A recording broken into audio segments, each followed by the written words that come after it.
Ma'asyiral muslimin yang dimuliakan Allah Subhanahu wa taala. Alhamdulillah di pagi hari ini kita bisa duduk kembali untuk bertalabul ilmi lewat media Jabal Uhud Al-Islami. Dan pembahasan di pagi hari ini kita akan menyingkap di balik laut mati yang konon terkubur jasad-jasad kaum Sodom. Apakah memang betul kaum Sodom yang dihancurkan Allah Azza wa Jal tertimbun di laut mati? Dan di mana letak laut mati itu? Ada yang mengatakan bahwa letak laut mati itu di perairan yang berbatasan dengan Yordania di sebelah timur dan Israel serta Palestina di sebelah barat. Bahkan laut itu sangat asin sekali dan berlumpur, sehingga tidak ada hewan-hewan yang sanggup bertahan lebih daripada 10 hari, kecuali mereka pasti mati. Makanya kemudian laut itu disebut laut mati, karena memang kadar asin yang luar biasa. Taib, tentu ketika kita bicara tentang laut mati atau Bahrul Mayyit, maka erat kaitan dengan kisah dari kaum Lut alaihi salatu wassalam. Dan Lut sendiri adalah seorang nabi. Dia anak daripada saudara Nabi Ibrahim alaihi salatu wassalam. Artinya Lut adalah keponakan daripada Ibrahim alaihi salatu wassalam. Adapun kaumnya sendiri adalah asal daripada Arab yang keturunannya sampai kepada Qahtan. Jadi Lut alaihi salatu wassalam diutus kepada kaum Arab dari turunan Qahtan. Ketika Ibrahim alaihi salatu wassalam hijrah dari Irak karena tidak bisa berdakwah di negeri Kaldaniun, di negeri Babil tempatnya Namrud, sehingga Ibrahim kemudian hijrah bersama Lut dan juga istrinya Sarah menuju Palestina. Lah di Palestina inilah kemudian Ibrahim alaihi salatu wassalam berusaha untuk berdakwah, tetapi karena ada pacaklik yang berkepanjangan sehingga tidak bisa bertahan hidup, sehingga Ibrahim pun hijrah ke Mesir. Namun terjadi fitnah terhadap istrinya, kemudian balik lagi ke Palestina. Lah Lut alaihi salatu wasallam di usia 40 tahun sama dengan Nabi sallallahu alaihi wasallam diangkat menjadi nabi. Kemudian diutus ke sebuah negeri yang dikenal dengan Sodom. Bukan satu negeri Sodom saja, ada beberapa negeri di sekitarnya. Tetapi yang dikenal Sodom karena di antara negeri-negeri yang Lut diutus ke situ itu yang paling parah adalah negeri Sodom. Maka yang dikenal Sodomnya saja. Baik, sebelum kita cerita, kita akan mengambil atau mengutip ayat Al-Quranul Karim. Allah Subhanahu wa ta'ala berfirman tentang Lut alaihi salatu wassalam. Ketika para malaikat datang bertamu kepada Ibrahim alaihi salatu wassalam, ada yang mengatakan Jibril, Mikail dan juga Israfil, dan ada yang mengatakan Malakul Maut yang ketiganya. dalam rangka menghabarkan kelahiran Ishak dan juga kelahiran cucunya Yakub. Maka salah satu tugas malaikat ini Allah katakan, ya Ibrahim a'rid an hadha innahu qad jaa amru rabbika wa innahum atihim adzabun ghairu mardud. Wahai Ibrahim, tinggalkan perbincangan ini. Artinya cukup kami menghabarkan kabar gembira terhadap kelahiran Ishak dan juga cucumu kelak Yakub. Sungguh ketetapan Tuhanmu telah datang terhadap kaum Sodom, dan mereka akan ditimpa azab yang tidak dapat ditolak. Maka Ibrahim sempat kemudian bicara tentang bagaimana dengan Lut. Maka para malaikat mengatakan Allah lebih tahu bagaimana menyelamatkan Lut alaihi salatu wassalam. Maka berangkatlah 3 malaikat ini menjumpai Lut alaihi salatu wassalam. Walamma ja'at rusuluna Lutan si'a bihim wa dhaqa bihim dhar'a wa qala hadha yaumun asib. Dan ketika para utusan kami, para malaikat itu datang ke Nabi Lut, dia merasa curiga dan dadanya merasa sempit karena kedatangannya. Lalu Lut berkata, ini hari yang sangat sulit. Kenapa Lut mengatakan seperti itu? Karena Lut khawatir setiap tamu yang datang ke rumah Lut alaihi salatu wassalam akan diganggu oleh kaum Sodom. Makanya Lut mengutus putri-putrinya untuk berada di perbatasan negeri Sodom. Siapapun yang datang tamu menemui Lut disuruh untuk jangan menemuinya. Tetapi 3 malaikat yang menjelma manusia ini memang hendak datang ke Lut dan juga hendak mengazab kaumnya. Jadi mereka maksa berjumpa dengan Lut. Lah ketika ketemu itulah Lut merasa sesak dadanya. Makanya Allah katakan hadza yaumun asib.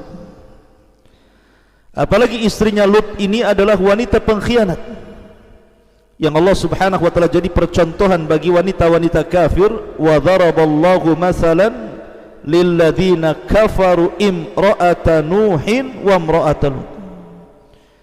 Dan kami jadikan permisalan bagi wanita-wanita kafir, di antaranya istri Nuh dan istri Lut. Keduanya berkhianat kepada kedua suaminya. Adapun pengkhianatan istrinya Nuh, tidak percaya dengan kenabian Nuh. Ketika turun wahyu, yang pertama mengatakan gila istrinya sebelum kaumnya. Adapun pengkhianatan istrinya Lut, karena istrinya Lut cemburu kalau ada tamu laki-laki yang tampan, maka istrinya akan membakar kayu bakar kemudian sebagai tanda bahwa di rumahnya ada tamu. Maka akan datang orang-orang jahat kaum Sodom, kemudian akan memperkosanya. Makanya kemudian di sini dijelaskan waja'ahu qaumuhu yuhra'una ilaihi wa min qablu kanu ya'maluna sayyi'at. Dan kaumnya segera datang kepadanya ketika tahu bahwa di rumah Lut itu ada tamu, maka mereka segera datang karena ada tanda yang diberikan istrinya itu. Dan sejak dulu mereka selalu melakukan perbuatan keji. Maka Lut mengatakan, qala ya qaumi haula'i banati hunna adharu lakum fattaqullah wala tuhzun fi dhaifi alaysa minkum rajulun rasyid. Di sini Lut hendak membela tamunya dengan cara berdialog, dengan cara lembut dulu. Lut mengatakan, wahai kaumku, kalian tidak perlu dengan tamu-tamuku laki-laki ini.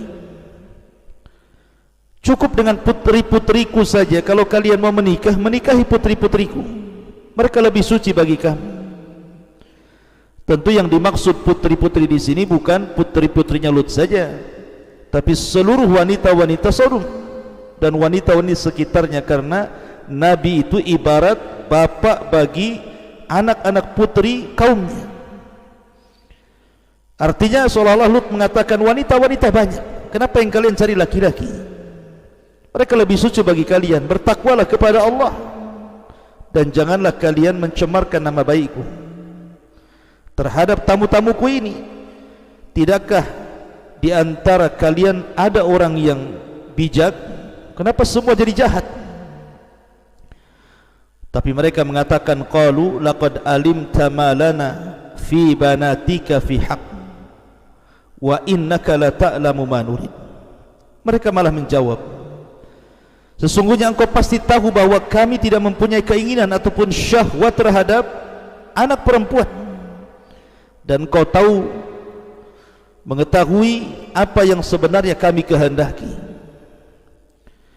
Maka Lut kemudian berusaha melindungi tamunya dan mengatakan, qala law anna li bikum quwwatan aw awi ila ruknin syadid.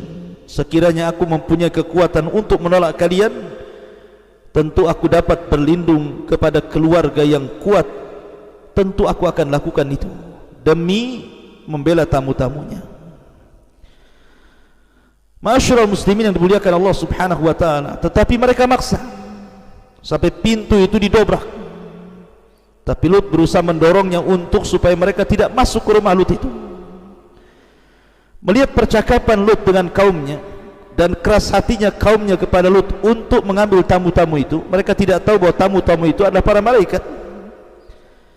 Maka para malaikat mengatakan, ya Lut, inna rusulu rabbika.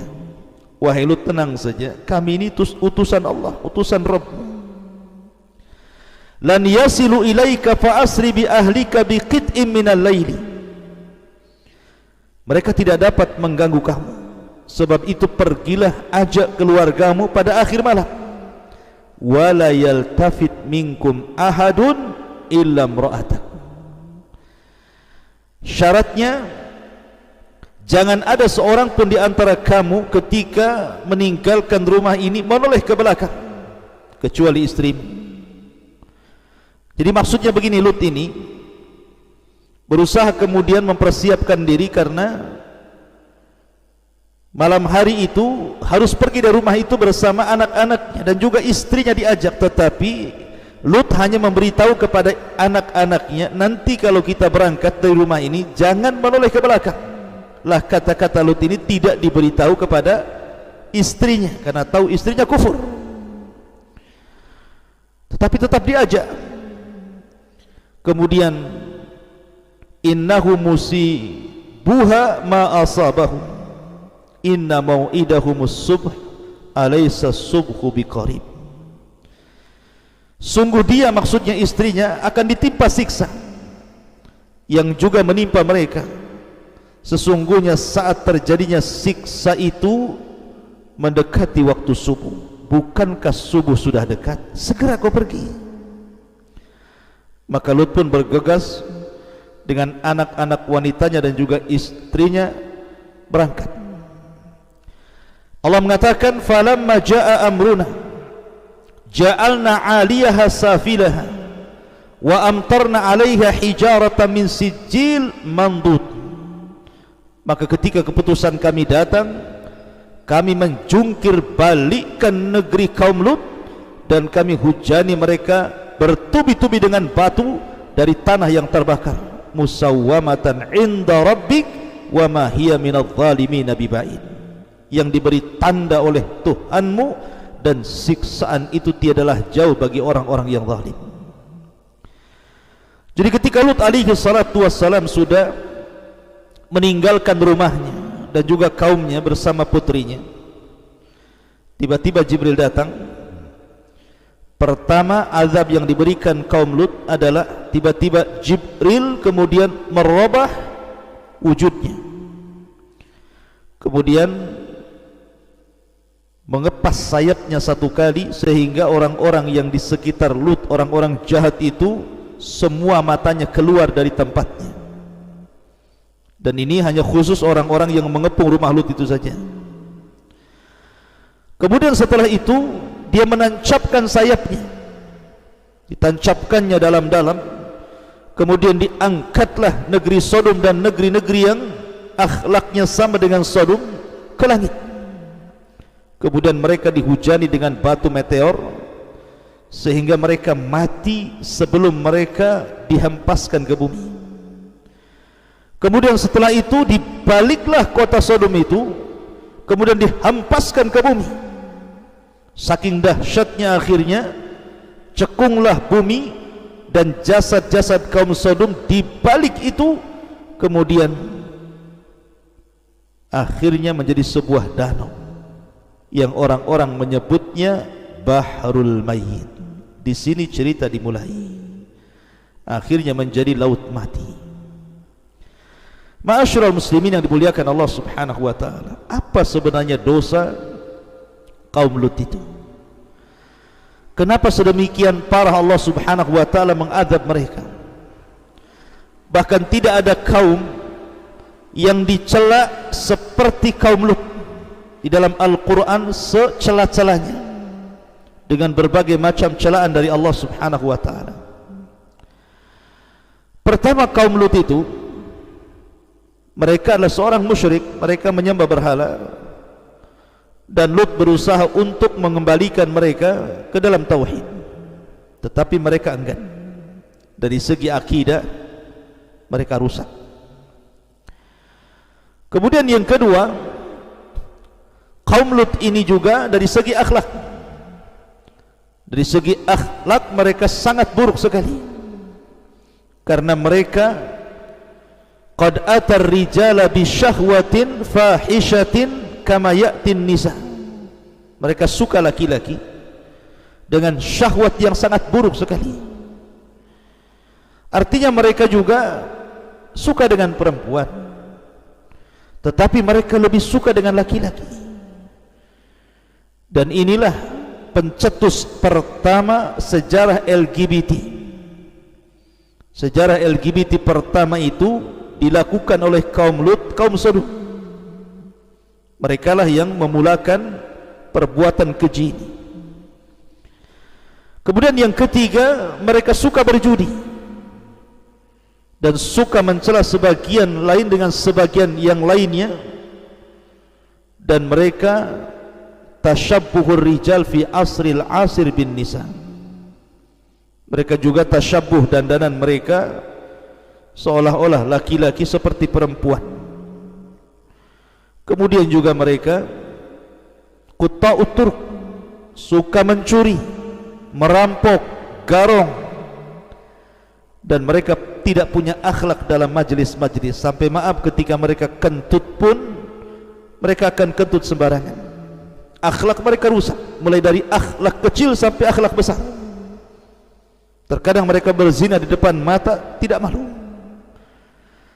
Karena kerusakan yang luar biasa inilah kenapa Allah Subhanahu wa taala azab seazab-azabnya kaum Lut, sampai-sampai kemudian Allah abadikan dalam Al-Quran, di banyak surat dalam Al-Quran tentang kaum Lut ini. Ma'asyiral muslimin yang dimuliakan Allah Subhanahu wa taala, terjadi silang pendapat sebenarnya tempat diazabnya Lut itu di mana? Ada yang mengatakan bahwa Sodom, kota yang Lut diutus untuk berdakwah itu, adalah terletak di mantiqatil bahril mayyit, berdekatan dengan laut mati. Laut mati yang saya katakan tadi terlingkup di antara Urdun dan juga Israel dan Palestina, tengah-tengahnya. Lut alaihi salatu wassalam ini,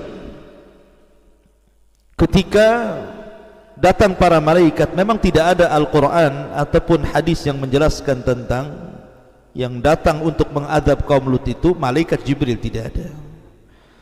Tetapi ada perkataan para tabi'in bahwa dijelaskan yang datang itu adalah malaikat Jibril, sebagaimana yang saya ceritakan di awal tadi, mengadab seazab-azabnya, sampai-sampai tidak ada azab yang Allah berikan melebihi azabnya kaum Lut yang luar biasa.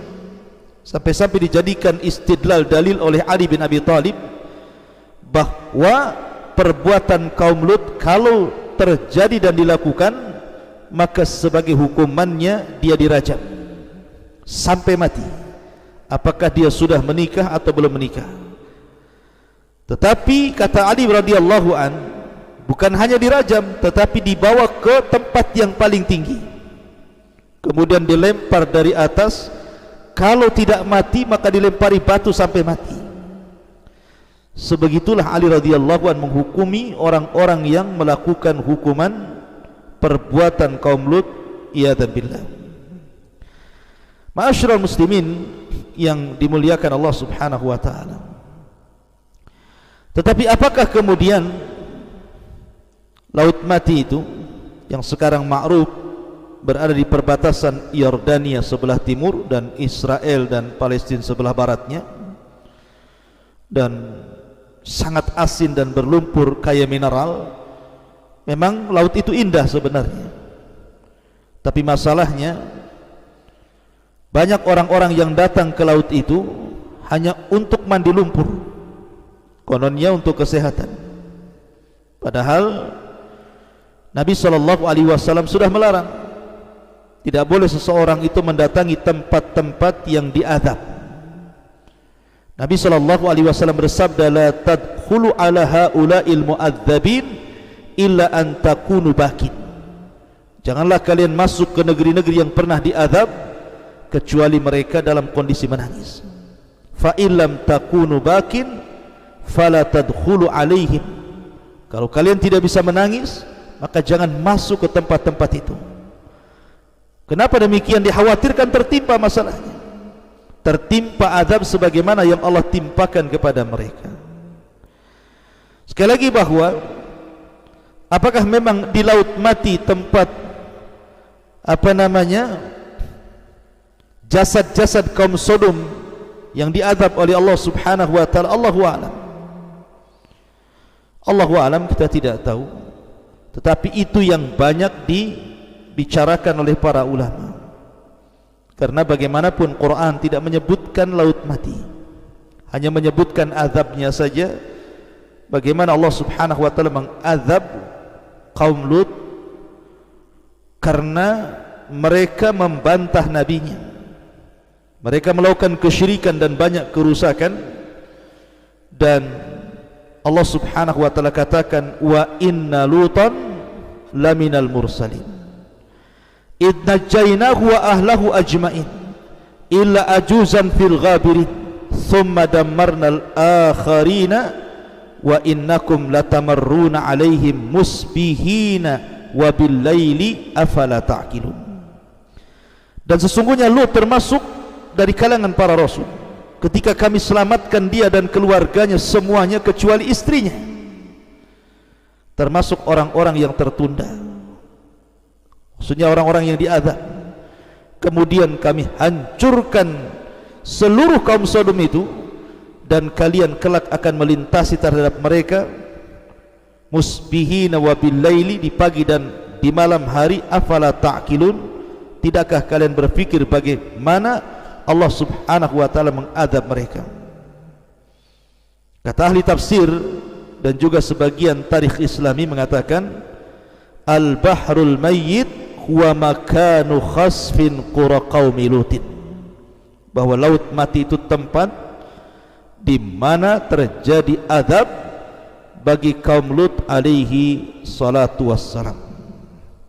Adapun apakah sebuah kepastian, wallahu alam, ini kan penelitian ahli tafsir dan juga tarikh al-islami. Ini yang bisa sampaikan, dan banyak kisah-kisah yang masih samar, seperti umpamanya kisahnya di mana letaknya pembendaharaan Qarun. Ini kita akan bahas nanti. Ada perkara-perkara yang gumud yang berkenaan dengan tempat, karena kita tahu bahwa Al-Quran dan Sunnah seperti kisah Qarun hanya menyebutkan azabnya, tapi letak tempatnya di mana? Sebagaimana di sini juga disebutkan azabnya, tapi letak tempatnya di mana? Baru kemudian diteliti oleh para ulama bahwa tempat diazabnya kaum Lut itu pun tidak sebuah kepastian, adalah Bahrul Mayyit, sebuah lautan yang disebut dengan Laut Mati. Wallahu a'lam bishawab. Mudah-mudahan ada manfaatnya. Subhanakallahumma bihamdika asyhadu an la ilaha illa anta astaghfiruka wa atubu ilaik. Allahu ta'ala. Assalamualaikum warahmatullahi wabarakatuh.